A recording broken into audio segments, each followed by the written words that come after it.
हमारे ब्रज में जो संत विद्वान है ना, वो एक बात कहा करते हैं, संसारिक लोगों का गुरु ब्राह्मण, ब्राह्मण का गुरु सन्यासी, और सन्यासी का गुरु अविनाशी, और अविनाशी का गुरु ब्रजवासी।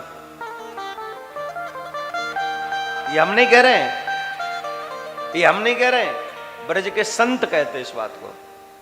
अब क्यों है गुरु?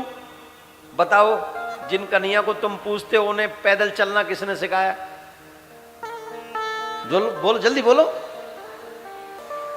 ब्रजवासी ने। माखन खाना किसने सिखाया?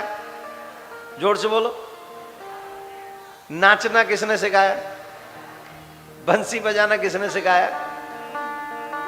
बोलना किसने सिखाया?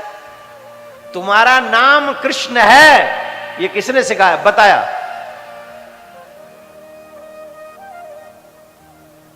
वो ब्रह्म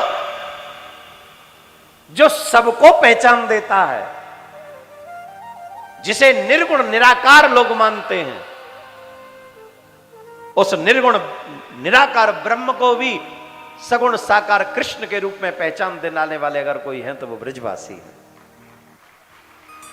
वो ब्रह्म भी प्रेम कर सकता है, वो ब्रह्म भी प्रेम कर सकता है, ऐसा संसार में परिचय कराने वाले अगर कोई हैं जीते जागते तो वो ब्रजवासी। हमारा तो परम सौभाग्य है कि हमारे पूर्वज भी ब्रजवासी रहे, हम भी ब्रज में ही रहे और ब्रज में जन्म हुआ। और ये आप लोगों का सौभाग्य है, राजस्थान वालों का, कि ब्रज से श्रीमद् भागवत और ब्रज से ही ब्रजवासी आया और आज आपके मध्य में 7 दिन के लिए भागवत कथा सुनाना प्रारंभ कर रहा है।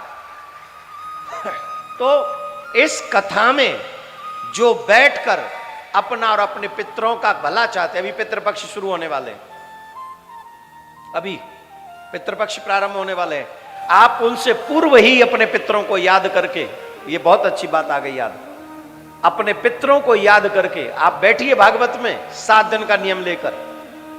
थोड़ा बहुत काम छोड़ना पड़े तो 3-4 घंटे छोड़िए और मन बना के बैठिए कि हम 7 दिन यहां पर कथा सुनेंगे और हमारे पितरों के निमित्त ये कथा सुनेंगे और पितर हमारे प्रसन्न हो।